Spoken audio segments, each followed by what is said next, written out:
자, 이 문제를 하기 전에 인트로 하나만 하고 갈게요. 시간이 조금 걸리겠지만 그래도 중요하고 도움되니까 놓치지 않고 들어주시는 게 좋을 것 같아요. 빠르게 하겠습니다. 지금까지 우리가 배운 수열은 일단 분류를 할 수가 있습니다. 대부분은 규칙성이 있죠. 규칙성이 있는 것 중에서 일단 등차 수열을 배웠고, 그 다음에 등비 수열을 배웠고, 그 다음에 등차도 등비도 아닌 것을 배웠는데 일단은 그냥 자연수 수열을 배웠고, 근데 사실 이거는 1, 2, 3, 4 이렇게 나아가는 수열이니까 엄밀히 따지면 등차 수열이긴 합니다. 하지만 여기 적을게요. 그리고 제곱으로 나아가는, 그러니까 1의 제곱, 2의 제곱, 3의 제곱, 4의 제곱 이런 것도 배웠어요.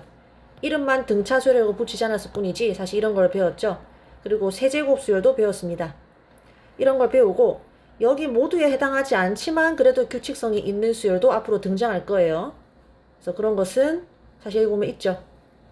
이런 것을 다 항이라고 볼 때 얘네들은 등차도 등비도 이런 것도 아니지만 규칙성은 있죠. 그래서 저런 문제를 보게 될 겁니다. 대충 기타라고 할게요. 그러니까 규칙성이 있는 수열 중에서 등차, 등비, 자연수 거듭제곱의 자연수 거듭제곱도 아닌 수열을 얘기를 하는 겁니다. 자, 그 다음에 나중에 뒤에 등장하겠지만 규칙성이 없는 문제도 나옵니다. 이거는 예를 들어서 1, 파이, 0.3 지금 머릿속으로 떠오르는 대로 아무렇게나 얘기를 하는 중인데 누가 봐도 규칙성이 없지만 수의 나열이니까 수열이긴 하죠. 그래서 저런 수열은 여기에 분류가 되는 거죠. 이렇게 했을 때 이거를 왜 분류를 했냐 하면 앞으로 이런 문제를 만날 때 주로 수열의 특성에 의해서 맨 처음에 무엇을 해야 되는지 얘기를 하기 위함이에요. 무슨 말이냐면 등차 수열에 관한 문제가 나오면 등차 수열은 항상 첫 번째 항과 공차를 구하려고 하시는 게 좋아요. 왜냐하면 등차 수열에 관한 모든 문제는 첫째 항, 공차 이 두 개만 알면 모든 게 다 풀리기 때문입니다. 그 어떤 어려운 문제가 나와도. 그 다음에 등비 수열 역시 모든 문제가 첫째 항과 공비만 알면 다 풀리게 되어 있어요. 그런 이유로 등차 수열과 등비 수열은 절대로 어려운 문제, 아주 고난이도 문제로는 나오지가 않습니다. 왜냐하면 두 개만 알면 문제가 다 끝나버리기 때문에 어려운 문제를 만들 수가 없어요. 그 다음에 이 녀석들은 주로 뭘 물어보냐면 주로 합을 물어보죠. 여러분 이거 공식 다 알고 있죠? 예를 들어서 얘는 뭐예요? 1부터 n까지 k제곱 더하면은 6분의 n 곱하기 n 플러스 1 곱하기 2n 플러스 1 이런 공식 알고 있죠? 그래서 주로 합을 물어볼 때 쓰입니다. 그래서 합을 주로 물어볼 때 쓰인다는 거 그냥 알아두시고, 그 다음에 여기 기타 수열 같은 경우에 좀 난감하죠? 이런 경우에는 항상 그 일반항의 수열의 일반항을 파악하려고 하셔야 합니다. 왜냐면 규칙성은 있으니까 적어도 일반항 그거를 식으로는 표현할 수 있을 거거든요. 자, 그런 다음에 내친 김에 요거까지 설명할게요. 아직 진도를 안 나갔으면 스킵하고 들으면 됩니다. 자, 규칙성이 없는 문제는 절대로 항의 번호가 큰, 예를 들어서 뭐 100번째 항을 구해라, 뭐 2017번째 항을 구해라, 그런 문제를 물어볼 수가 없어요. 왜? 규칙성이 없는데 한 번, 두 번, 세 번, 네 번, 2000번, 2017번 일일이 하고 있을 수 없죠. 그렇기 때문에 규칙성이 없는 문제는 주로 항의 이 넘버가 작습니다. 예를 들어서 기껏해야 5번째 항은 첫 번째 항부터 5번째 항까지의 합은 이 정도밖에 못 물어본다는 거예요.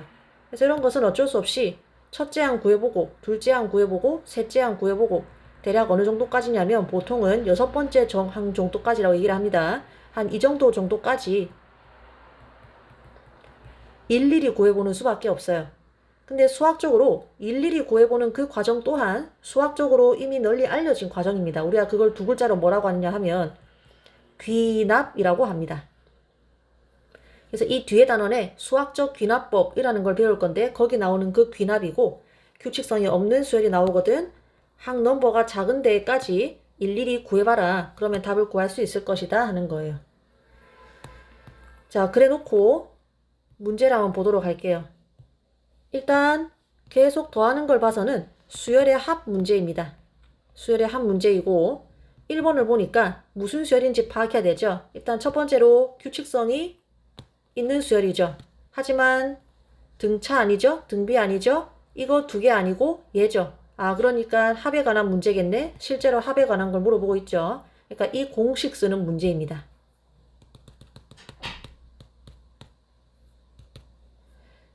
자, 그러면 복습 한번 해보죠. K의 세제곱, 자연수의 세제곱꼴을 첫째 항부터 n번째 항까지에 더한 이 공식은 어떻게 돼요? 2분의 바로 여기 있는 n 가져오는 거죠. n 곱하기 n 플러스 1의 전체 제곱이죠. 그러면 이 공식은 보면은 근데 저 공식은 항상 첫째 항이 1일 때만 쓸 수 있습니다. 근데 지금 보면은 1의 세제곱, 2의 세제곱이 없죠. 그래서 우리가 구하는 것은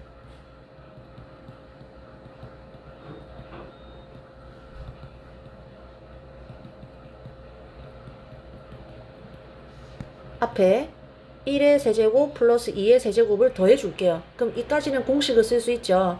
근데 우리가 함부로 저만큼을 더했으면 뒤에 또 어떻게 해줘야 돼요? 도로 내가 방금 함부로 더했던 부분을 빼줘야겠죠. 그래야 등식이 성립하겠죠. 자, 그런 다음에 이 부분은 이제 공식으로 K의 세제곱을 K가 뭐일 때부터? 1일 때부터 9까지 더한 거다. 이 공식을 쓸 수 있겠죠. 그러면 이만큼은 자, 밑에 적을게요. 2분의 9 곱하기 10의 전체 제곱 마이너스 요거는 계산하면 9가 되죠. 그래서 계산하면 45의 제곱 마이너스 9가 되죠. 그래서 아마 계산해 보시면 답이 2016이 나올 겁니다.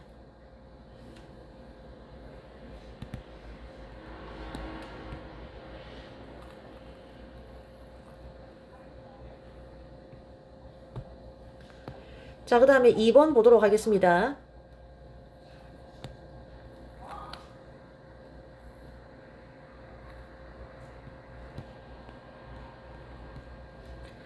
자, 2번은 보니까 일단 수열의 합에 관한 문제인 것 같아요. 그렇다면 이만큼이 이제 하나의 항이 되겠죠. 첫 번째 항, 두 번째 항, 세 번째 항, 그리고 이게 아마 19번째 항이 되겠죠. 그러면 이 수열을 파악해야 되는데 일단 이 수열이 규칙성이 분명히 있죠. 하지만 등차수열, 등비수열, 그리고 자연수의 거듭제곱도 아니죠. 그래서 규칙성이 있지만 기타에 분류되는 수열이니까 우리는 일단 뭘 해야 되나요? 일반항을 파악을 해야 됩니다.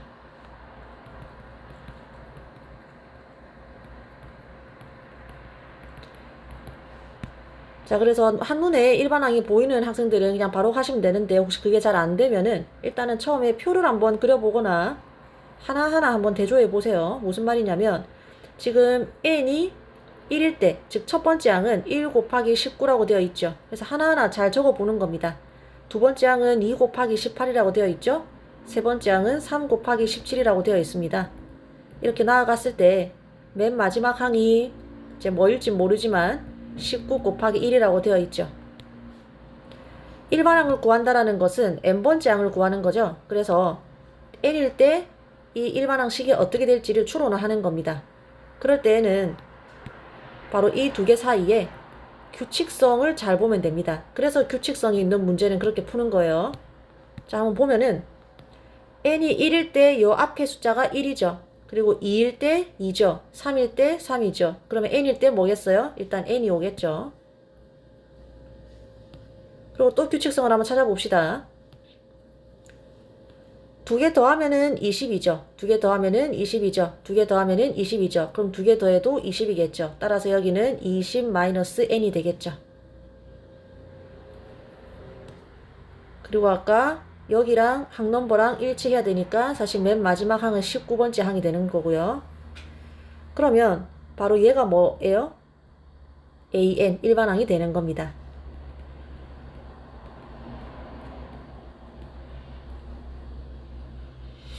자, 그럼 문제에서 구하는 것은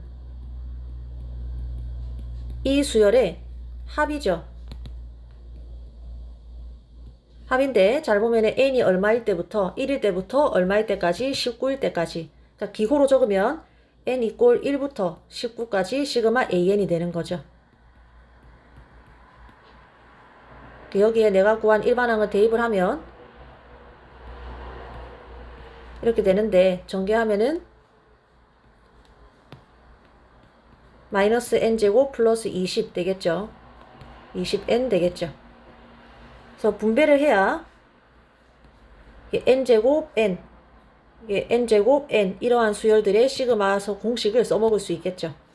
가끔 보면 도로 이렇게 막 전개를 하는 학생들이 있어요. 도로 이렇게 막 전개를 하는 학생들이 있어요. 아니죠.